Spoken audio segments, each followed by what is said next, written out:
Welcome to the Hidden Palace with Skyblaze.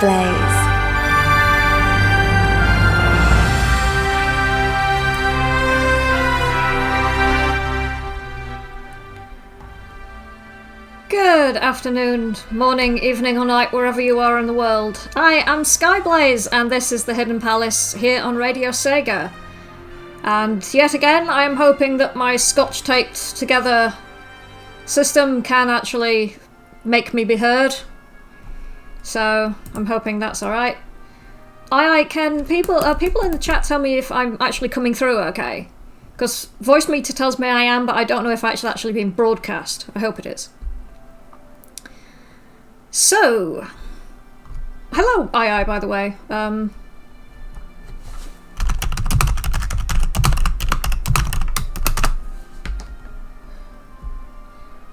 I'm hoping that this is actually working, because if it isn't, I may cry. Awesome, right. People can hear me, excellent. Right, so for today, I'll loop my talkbed. I am going to be talking about the very early history of SEGA. Now, some of you may know that SEGA didn't start out with Alex Kidd and the Blue Hedgehog, but they actually date back a pretty long way. In fact, all the way to 1940. I'm going to turn that down a bit more. Where they were originally started as standard games by Martin Bromley, Irving Bromberg, and James Humpert, based in Honolulu in Hawaii. Back then, those three had the idea of supplying US bases with slot machines, jukeboxes, and pinball machines to provide entertainment for the soldiers who were stationed there. Soon after World War II, they sold this company and started another distributor called Service Games, and started to supply these coin-operator services to US bases in Asia, mostly in Japan. However, with the passing of the United States Congress of the Gambling Devices Transportation Act of 1951, boy, that's a mouthful to say, slot machines were banned on US military bases within US territories. This meant Service Games had to work concentrating their attention on those stationed in Asia, as the Act didn't apply for them. While their popularity did grow in Asia, they also managed to expand their sales into Europe, making them one of the major players in the worldwide slot machine market. The first product Service Games produced that displayed the SEGA name was in 1954, with the SEGA Diamond 3-star slot machine. A later model, the SEGA Bell, was another slot machine designed to take 10-cent coins. But interestingly, there were versions of the SEGA Bell found in the UK, which were likely converted in the 1970s to take 6-pence coins. There was also a variant to this called the Copper SEGA, which took 1-pence pieces. Or 1p coins, if you prefer.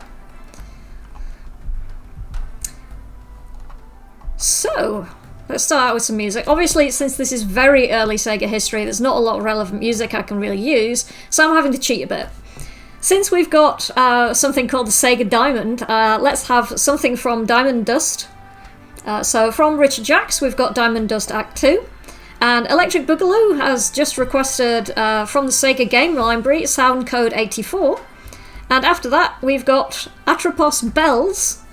See what I did there? SEGA Bell. From Columns. Hope you enjoy this, guys. I'll speak to you after the musical break.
And we are back. And that was something. Where's my screen? There it is. Richard Jacks' Diamond Dust Act 2. From the Sega game library, sound code 84, requested by Electric Boogaloo. And then Column's Atropos Bells, which, as Electric Boogaloo informs me, was used as the title screen music for some of the compilation games packs in the US. So I had Mega Games 1, which had Columns, World Cup Italia 90 and Super Hang-On it. And Electric Boogaloo has now told me that there is a Mega Games pack that had 10 games in it. What's in there? Super Hang-On, Golden Axe, Columns, Sonic the Hedgehog, Streets of Rage, Revenge of Shinobi, California Games, Sega Soccer, Super Monaco GP and Flicky. Yikes, that's a lot of games. Although at least it's not Action 52. Which I did in fact cover in a Terrible Games episode, which I did a while back. Because there was a Mega Drive version. It wasn't quite as bad as the NES version. Moving on. Now then, in 1960, service games were eventually banned from US air bases in Japan and the Philippines. And later that year, the company was dissolved. In their place, 2 new companies were created to continue their business activities. These were Nihon Gaku Busan, who traded under the name Utamatic Inc., and I can't read my own notes, and Nihon Kikai Saizo, trading under the name Sega Inc. Utamatic and Sega Inc., the former of which was one of the largest jukebox distributors in Japan, teamed up to produce the first original product of service games, the Sega 1000 jukebox in 1960. That might sound familiar, you might hear them use the numbers 1000 again at some point in the future. Ha ha ha ha. So moving on to 1965, a merger between the combined Sega and Utamatic companies and an American group called Rosen Enterprises Incorporated, who made coin-operated photo booths, resulted in what would then be known as Sega Enterprises. While they still operated the jukebox as they were known for, they began to change their focus. Started to concentrate less on importing to manufacturing things like replacement parts for the games that they imported. This led to the release of their first ever arcade game, called Periscope, in 1966. This was an electromechanical game, in which you peered through a periscope and fired torpedoes at enemy ships. They soon developed some other of the examples of these electromechanical arcade games, and even opened a few of their own game centres in Japan. Right. I apologise for mangling any of those pronunciations. I have had a couple of drinks, because I'm going out in a bit. So, yeah, I apologise for that. So, since a periscope was mentioned, that means submarines. So and submarines were featured in Sonic Rush Adventure. That is my excuse, and I'm sticking to it. So from Sonic Rush Adventure, there is going to have the track Submarine, and we're also going to have from Describe Everybody Rock a Sonic Rush tribute. So I hope you enjoy these, and I'll speak to you all again after the musical break.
best Sega music, live shows, and the chance to request your favorites. This is RadioSega.net.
Ask yourself one question.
Ask yourself one question.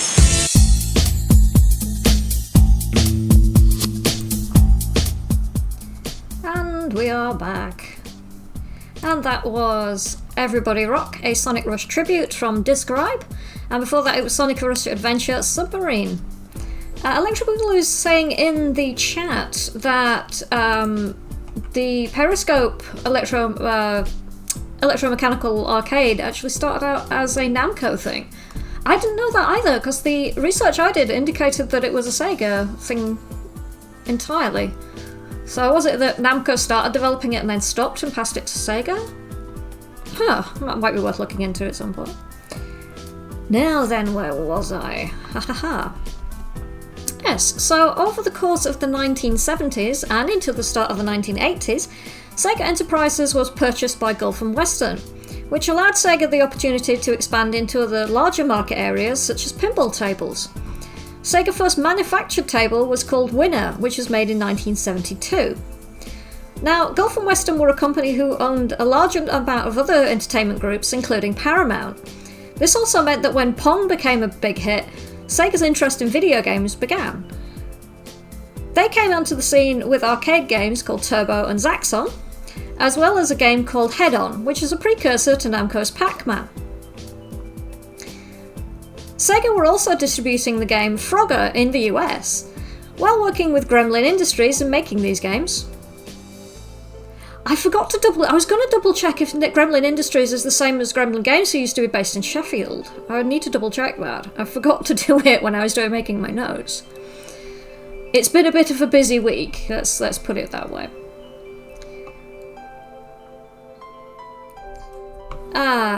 Where was I? Sega were also distributing the game Frogger. Yeah, I've done that. Gremlin Industries. Sega acquired the company in 1978. So I guess it's not the same one then. And in 1982 became known as Sega Electronics.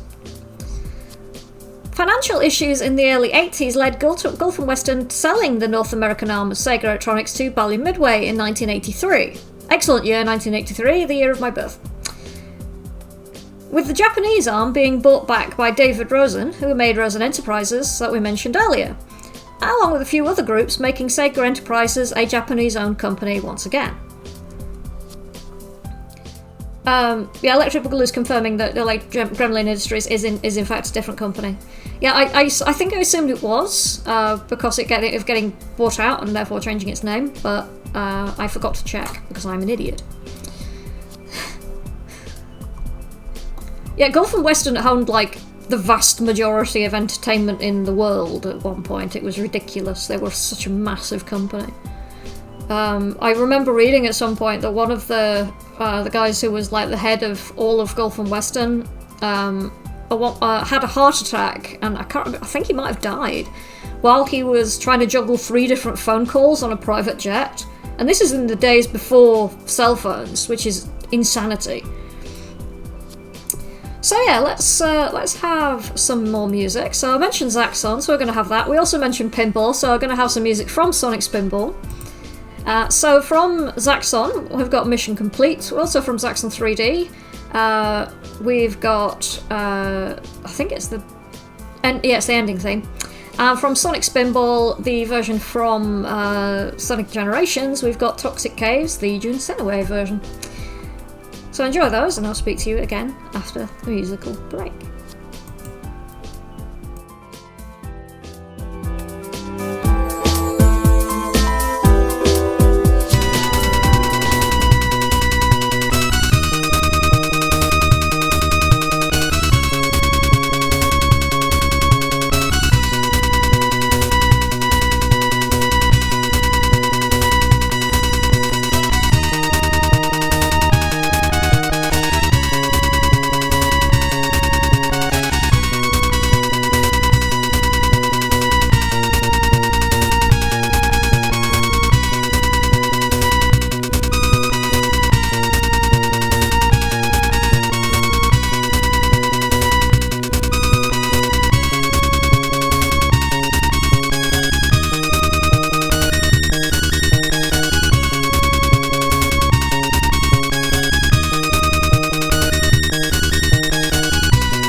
You're listening to Radio Sega, playing the best Sega music 24/7.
And we are back.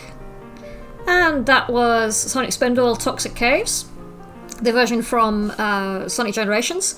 And before that it was Zaxxon 3D, the ending theme, and Zaxxon Mission Complete. So,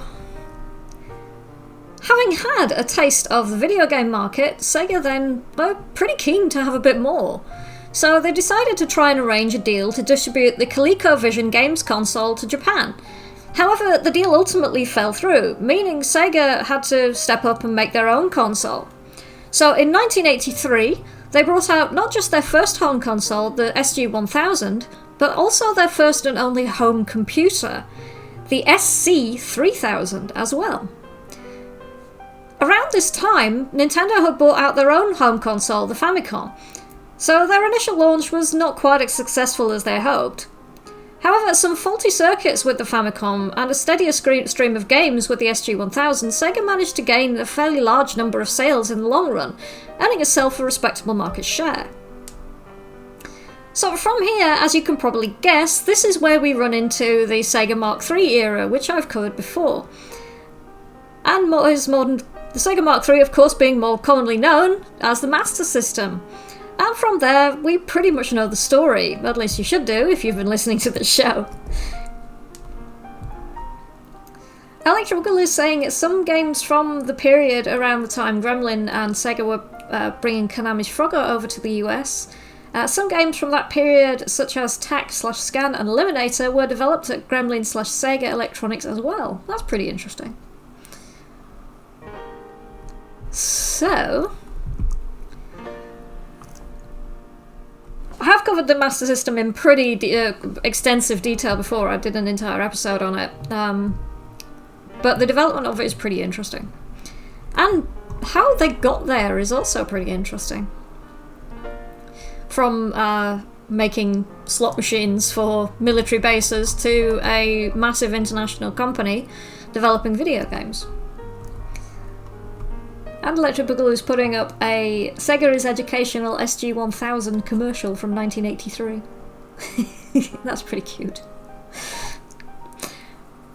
Right. So I don't have a huge amount more to say about that particular era, so I think we should have some more music, and then we can go into the Chip Tune Corner. So, from Alex Kidd The Lost Stars, which of course appeared on the Sega Mark III and Master System, we've got BGM1, FM version, and from Space Harrier 3D, we've got Battlefield, also the FM version. So, enjoy those. I'll speak to you again after the break, where I'll be back with the Chip Tune Corner.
You're listening to Radio Sega, playing the best Sega music 24/7.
And we are back, when I remember to unmute my microphone.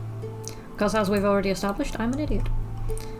Electric Boogaloo's posted a picture of the original version of the Periscope electromechanical arcade game. I didn't realise it was that huge. Apparently the original version was 3-player, and it looked absolutely enormous. The other pictures I saw didn't really give me a good indication of the scale, because I only saw pictures of the single-player one. But that 3-player one is absolutely massive. It must have weighed a ton. Or several tons.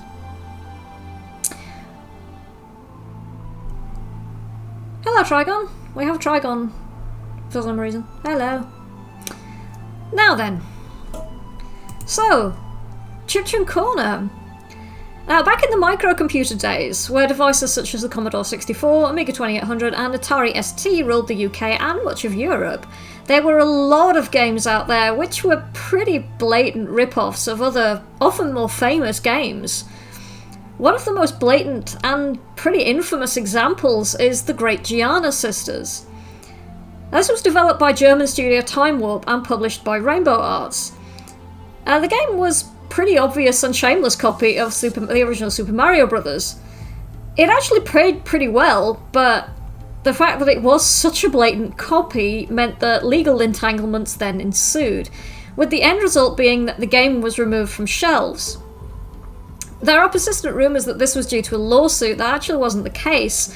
Nintendo just contacted the companies involved, including publisher Rainbow Arts, and applied legal pressure to say, look, if you don't take this off the shelves, we're going to take this to court.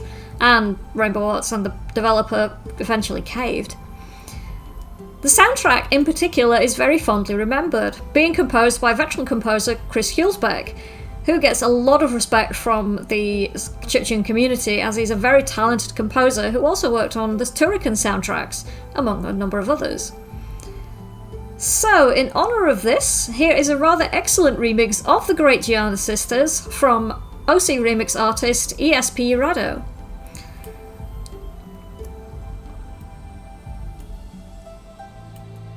What's Trigon? Trigon's posted a video, but I can't actually watch it and listen to it yet. Tongus Vongus 2 Electric Boogaloo, Work It Like Jagger, and there's a picture of Sonic and Knuckles.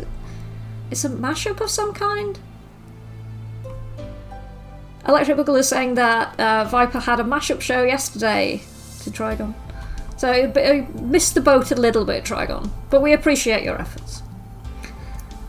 Okay, so here we go. We're going to have some Great Giana Sisters now from EZP Radio. Is synth pop mix. Enjoy that. Let me know what you think, glorious people who are in the chat and on Twitter and Facebook. And I'll speak to you again after the break to conclude the show.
Electric Boogaloo distracted me by mentioning the Sega Mega Drive collection on PS2, which I'm sure I've got, but I can't see it on the shelf. Oh, no, there it is. Attention deficit, video games. Yeah, Electric Boogaloo was talking about TAC-SCAN, which looks incredibly trippy. It reminds me a bit of Rez or Polybius for the PSVR. So I should unlock and play that at some point. But that would involve hooking up the PS2 again. So yeah, the track that just played was Electric Giana Sisters' synthpop mix from OC remix artist ESP Rado. I don't know how to pronounce that. One of those. The slash is silent. Okay, so it's TAC-SCAN. I wasn't sure because in the Dot Hack series, the slashes actually are sometimes pronounced, which is confusing. It's Dot Hack / Link, for example, but Dot Hack sign isn't. Thanks for your consistency there. Was that one of Bandai's? I can't remember. Anyway, thank you everybody for tuning in. Thanks to Electric Boogaloo and Trigon and Doan and I think Green Viper's about. As well as anybody who is lurking or who has sent messages via Facebook or Twitter. I think next week I'm going to do another show about Sega arcade stuff, but I'm not entirely settled on that. As always, if you've got an idea for a topic you would like to cover on the Hidden Palace, please get in touch with me. I can be reached on Twitter, where I'm at Blazing Skies. You can reach me on the Radio Sega Discord, where I am at Skyblaze42. Or you can reach me through the Radio Sega Facebook page. As always, I've been Skyblaze, this has been the Hidden Palace here on Radio Sega, and we're going to tune out with one last track, which will be from F-Zero-GX, One Ahead System. Hope you enjoy that. Hope you will join me again next week. Thanks always. Thanks. Take care, and good night, everybody.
Enjoyed the show? Check out the full Radio Sega live schedule at radiose.ga/shows. Radio Sega, playing the best Sega music 24/7.